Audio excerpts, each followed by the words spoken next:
새벽 3시 카페 2층 창고에 연기가 차오른다. 수연이 녹음기를 움켜쥐고 있다. 안녕하세요. 한수연입니다. 지난 이야기 기억하시나요?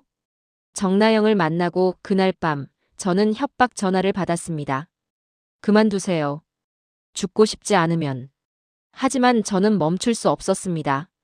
왜냐하면 그날 밤 저는 결정적 증거를 찾았거든요. 남편 태아가 남긴 녹음 파일. 나영과 태아가 저를 어떻게 무너뜨렸는지 생생하게 담긴. 하지만 그 증거를 찾자마자 그들이 움직였습니다. 제 카페에 불을 지른 겁니다. 오늘은 그 공포의 밤 이야기를 들려드리겠습니다. 화요일 새벽 12시 협박 전화를 받고 잠을 잘 수 없었습니다. 창밖에 그 남자는 사라졌지만 불안감은 남아있었죠. 더 파고들지 말라고 했지만 오히려 더 확신이 들었습니다. 그들이 무서워한다는 건 제가 올바른 길을 가고 있다는 증거. 저는 2층 창고로 올라갔습니다. 3년 동안 열어보지 않았던 곳. 서울에서 가져온 짐들이 쌓여 있었습니다. 태아의 물건들도 거기 있었죠. 박스들이 먼지를 뒤집어 쓴 채 쌓여 있었습니다. 주방용품, 책, 서류, 태아짐. 저는 태아짐이라고 쓰인 박스를 열었습니다. 안에는 태아의 물건들이 들어 있었습니다. 넥타이, 만년필, 명함, 다이어리. 2017년 다이어리를 펼쳤습니다. 태아의 깔끔한 필체. 3월 15일, 나영 이사 미팅. 5월 20일, 항만개발 TF 회의. 7월 3일, 수연 생일. 제 생일도 적혀 있네요. 그때는 케이크도 사들고 와서 축하해줬었죠. 페이지를 넘겼습니다. 9월 10일, 나영, 해안부지 시찰. 11월 5일, 투자자 미팅 나영 동석. 나영. 계속 나영이. 왜 남편 다이어리에 나영 이름이 이렇게 자주 나오죠? 2018년 다이어리. 1월 20일, 나영. 저녁 프로젝트 논의. 3월 8일, 나영. 사업계획서 검토. 손이 떨렸습니다. 이건 단순한 업무 관계가 아닙니다. 박스 밑바닥을 뒤졌습니다. 그때 손에 딱딱한 물체가 잡혔습니다. 카세트 녹음기. 옛날에 회의 녹음할 때 쓰던 기계. 안에 테이프가 들어 있었습니다. 테이프에 손글씨로 날짜가 적혀 있었습니다. 2019년 11월 23일. 2019년 11월. 제가 감사를 받기 한 달 전. 심장이 빨리 뛰기 시작했습니다. 새벽 12시 30분 저는 녹음기를 들고 1층으로 내려왔습니다. 테이블에 놓고 한참을 쳐다봤습니다. 들어야 할까요? 손이 떨렸습니다. 하지만 재생 버튼을 눌렀습니다. 처음엔 잡음만 들렸습니다. 지지직, 지지직. 그러다가 목소리가 들렸습니다. 남자 목소리. 낮고 침착한 태아였습니다. 그럼 이렇게 정리하면 되겠네요. 한수연 명의로 계좌를 만들고 그쪽에서 자금을 입금하는 거죠. 제 이름이 나왔습니다. 그리고 여자 목소리. 그래. 수연이는 절대 모를 거야. 서명도 내가 연습했으니까 완벽해. 나영이었습니다. 제 온몸이 얼어붙었습니다. 태아 수연이의 대화가 녹음되어 있었어요. 나중 일이 문제예요. 감사가 나오면. 그때는 수연이한테 다 뒤집어 씌우면 돼. 어차피 회사 대표는 수연이고 증거도 다 수연이 명의로 만들어놨잖아. 수연이한테 미안하긴 한데. 미안하긴 뭐가 미안해? 당신 수연이 사랑해서 결혼한 거 아니잖아. 내가 부탁해서 한 거잖아. 심장이 멎었습니다. 우리 계획대로 하면 150억짜리 프로젝트야. 수연이 하나 희생하면 우리 둘 다 평생 편하게 사는 거야. 알겠습니다. 녹음이 끝났습니다. 저는 숨을 쉴 수가 없었습니다. 녹음기를 떨어뜨릴 뻔했습니다. 제 결혼이 거짓이었습니다. 태아는 나영의 부탁으로 저와 결혼했습니다. 저를 이용하기 위해서 8년을 같이 살았던 거였어요. 전부 연기였던 거였죠. 갑자기 결혼식 날이 떠올랐습니다. 태아가 제 손을 잡고 말했었죠. 수연 씨, 평생 행복하게 해줄게요. 우리 오래오래 행복하게 살아요. 2015년 제가 병원에 입원했을 때. 걱정 마. 내가 있잖아. 전부 거짓말이었습니다. 새벽 1시 주방 문이 열렸습니다. 언니, 미라였습니다. 언니 괜찮으세요? 불 켜져 있어서. 미라가 제 얼굴을 봤습니다. 깜짝 놀랐죠. 언니, 얼굴이 왜 그래요? 저는 고개를 들었습니다. 미라 씨, 배신당해 본 적 있어요? 네. 사랑하는 사람한테, 믿었던 사람한테. 미라는 대답하지 못했습니다. 그냥 제 옆에 앉았죠. 무슨 일이에요? 저는 녹음기를 가리켰습니다. 이거 들어봤어요. 뭔데요? 제 남편이랑 친구가 저를 이용한 거예요. 처음부터 계획이었어요. 미라의 얼굴이 창백해졌습니다. 그게 무슨... 정나영이요. 제가 어제 만난 시의원. 그 사람이랑 제 남편이 짜고 저를 속인 거예요. 미라는 아무 말도 하지 못했습니다. 그런데 이상했습니다. 미라의 표정이 놀란 게 아니라 뭔가 알고 있었다는 표정이었습니다. 미라 씨, 혹시 뭐 하는 거 있어요? 미라가 시선을 피했습니다. 아니에요. 저는... 미라 씨, 솔직하게 말해주세요. 제발. 미라는 한참을 망설이다가 입을 열었습니다. 저 예전에 정나영 의원 비서였어요. 세상이 멈췄습니다. 뭐라고요? 2015년부터 2019년까지. 나영 의원이 시의원 되기 전 기업 컨설팅 회사 다닐 때요. 저는 거기서 비서로 일했어요. 제 머릿속이 하얗게 변했습니다. 그럼 미라 씨는 알았던 거예요? 나영이가 저한테 무슨 짓을 했는지. 미라가 고개를 들었습니다. 눈물이 고여 있었습니다. 알았어요. 전 다 봤어요. 뭘 봤는데요? 나영 의원이 언니 서명 연습하는 것도, 태아 씨랑 통화하는 것도, 서류 위조하는 것도. 그럼 왜 말 안 했어요? 제 목소리가 커졌습니다. 왜 3년 동안 아무 말도 안 했어요? 미라가 울기 시작했습니다. 무서웠어요. 나영 의원이 협박했어요. 입 열면 저도 공범으로 고발하겠다고. 그래서 여기 온 거예요? 저 감시하러? 아니에요. 진짜 아니에요. 미라가 제 손을 잡았습니다. 저는 죄책감 때문에 왔어요. 속죄하고 싶어서. 속죄? 네. 저는 비겁했어요. 그때 신고했어야 했는데. 제 미래가 무서워서. 미라는 계속 울었습니다. 저는 화가 나야 하는지 이해해야 하는지 모르겠었습니다. 하지만 한 가지는 확실했습니다. 미라 씨. 네.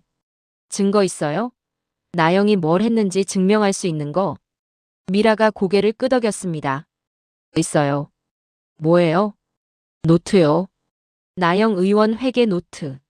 비자금 흐름이 다 적혀 있어요. 희망이 보였습니다. 어디 있어요? 집에요. 만약을 대비해서 몰래 복사해뒀어요. 지금 당장 가져올 수 있어요? 네, 근데. 그 순간. 창문이 깨졌습니다. 쨍그랑. 으악. 누군가 창문으로 뭔가를 던진 겁니다. 병이었습니다. 안에 액체가 들어있고 천조각이 꽂힌 화염병이었어요. 안 돼. 저는 소리쳤지만 늦었습니다. 병이 바닥에 떨어지며 깨졌고 불이 번지기 시작했습니다. 새벽 1시 30분. 언니, 밖으로 나가요. 미라가 저를 끌었습니다. 하지만 저는 녹음기를 집어들었습니다. 이거, 증거예요. 문으로 뛰었습니다. 하지만 문이 잠겨 있었습니다. 왜 안 열려? 밖에서 잠근 것 같아요. 뒷문으로 달렸지만 뒷문도 잠겨 있었어요. 불길이 점점 커지고 연기가 차올랐습니다. 창문으로 나가요. 미라가 의자를 들어 창문을 깼습니다. 유리가 산산조각 났습니다. 언니 먼저. 아니, 미라 씨가 먼저 나가요. 언니. 저는 미라를 밀어 창문 밖으로 나가게 했습니다. 그리고 저도 뛰어내렸습니다. 바닥에 떨어지며 발목을 삐끗했습니다. 아, 언니 괜찮아요? 미라가 저를 부축했습니다. 카페에서 멀리 떨어졌습니다. 뒤를 돌아보니 제 카페가 불타고 있었습니다. 안 돼. 3년 동안 일궈온 것이 불타고 있었습니다. 그때 누군가 다가왔습니다. 검은 옷을 입은 남자. 어젯밤 가로등 아래 섰던 그 남자. 남자가 저를 보며 말했습니다. 경고했죠, 한수연 씨. 당신이 그만두세요. 아니면 남자가 휴대폰을 꺼냈습니다. 화면에 있는 사진을 보여줬습니다. 젊은 여자가 집에서 나오는 사진. 제 딸 지우였어요. 다음은 따님 차례입니다. 심장이 멎었습니다. 지우한테 손 떼면 그건 당신한테 달렸어요. 남자는 어둠 속으로 사라졌습니다. 저는 그 자리에 주저앉았습니다. 불길을 바라보며 미라가 119에 전화했습니다. 여보세요. 화재예요. 10분 후 소방차가 도착했습니다. 하지만 이미 늦었습니다. 카페 1층은 완전히 탔습니다. 새벽 4시 조사를 하기 위해 경찰이 왔습니다. 화재 원인이 뭡니까? 누가 화염병을 던졌어요? 목격자 있습니까? 저희 둘이 봤어요. 범인은 검은 옷 입은 남자요. 얼굴은 못 봤어요. 경찰이 주위를 살폈습니다. CCTV는요? 불에 탔어요. 그럼 증거가 없네요. 일단 방화 사건으로 수사하겠습니다. 연락드릴게요. 경찰은 그렇게 갔습니다. 저는 탄 카페 앞에 앉았습니다. 미라가 옆에 앉았습니다. 언니, 어떡해요? 저는 대답하지 못했습니다. 그냥 녹음기를 꽉 쥐고 있었습니다. 증거는 지켰지만 대가가 컸습니다. 카페는 불탔고 딸은 위협받고 있습니다. 미라 씨, 지금 당장 노트 가져올 수 있어요? 지금요? 미라가 고개를 끄덕였습니다. 알았어요. 가져올게요. 미라가 떠나고 저는 혼자 남았습니다. 새벽 하늘을 보니 해가 뜨기 시작했습니다. 포기하라고 혼잣말을 했습니다. 절대 안 해. 오전 9시 집으로 돌아와 샤워를 했습니다. 그리고 딸 지우에게 전화했습니다. 여보세요, 엄마. 지우야. 엄마. 무슨 일이에요? 목소리가. 지우야, 잘 들어. 지금부터 내가 하는 말 꼭 따라야 해. 왜요? 무슨 일 있어요? 오늘부터 며칠간 집 밖에 나가지 마. 네. 왜요? 그냥 위험해서 그래. 꼭 문 잠그고 모르는 사람 절대 들이지 마. 엄마, 무슨 일이에요? 무서워요. 괜찮아. 엄마가 다 해결할게. 사랑해, 지우야. 전화를 끊었습니다. 그리고 또 다른 번호로 전화했습니다. 도현석. 제 대학 시절 첫사랑. 30년 만에 이 동네에서 다시 만난 사람. 지금은 지역 라디오 PD. 벨이 울렸습니다. 여보세요? 현석 오빠, 나 수연이야. 수연아? 무슨 일이야? 목소리가. 오빠, 도와줘. 제발. 방송국 앞 카페에서 오후 2시에 현석을 만났습니다. 현석은 제 얼굴을 보고 놀랐습니다. 수연아, 무슨 일이야? 다크서클이. 오빠, 이거 들어봐. 저는 녹음기를 꺼내 재생했습니다. 나영과 태아의 목소리가 흘러나왔습니다. 수연이한테 다 뒤집어 씌우면 돼. 녹음이 끝났습니다. 현석은 아무 말도 하지 못했습니다. 수연아. 오빠, 이거 방송해줘. 방송? 응. 라디오로 정나영이 무슨 짓을 했는지 세상에 알려줘. 현석이 심각한 표정을 지었습니다. 수연아, 이건 위험해. 나영은 지금 시의원이야. 알아. 그래서 더 알려야 해.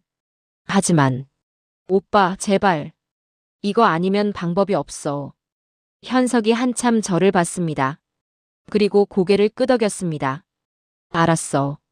하자. 진짜? 응. 이번 주 금요일 시사 프로그램 있어. 거기서 하자. 고마워, 오빠. 현석이 제 손을 잡았습니다. 수연아, 조심해. 정말로.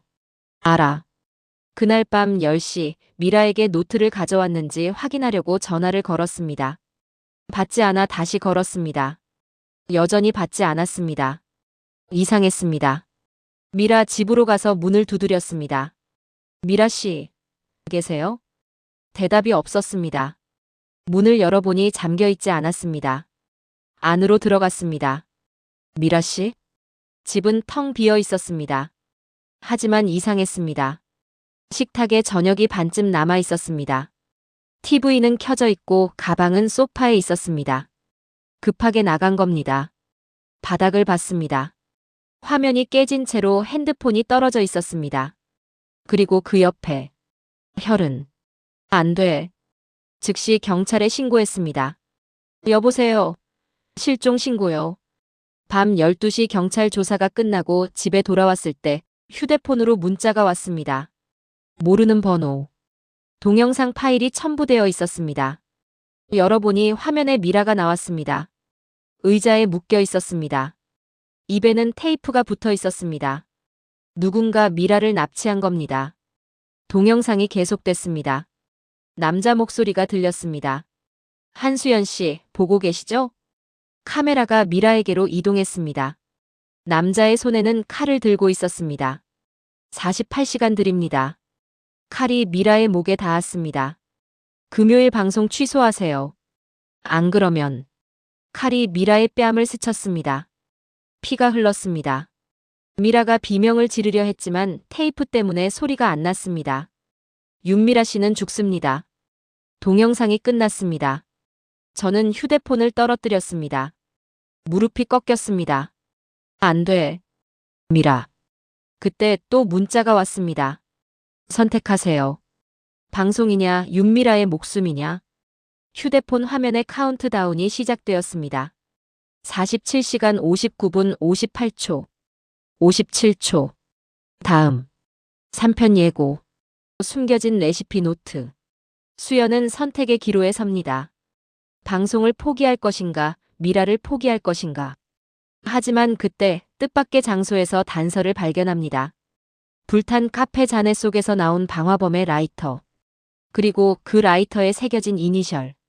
K, J, Y. 김재윤. 해양수산부 장관. 나영 위에 더 큰 사람이 있었어. 3편 숨겨진 레시피 노트에서 계속됩니다. 이야기의 다음 장면이 궁금하다면 구독 버튼만 눌러두세요. 놓치지 않게 바로 이어서 들려드릴게요. 감사합니다.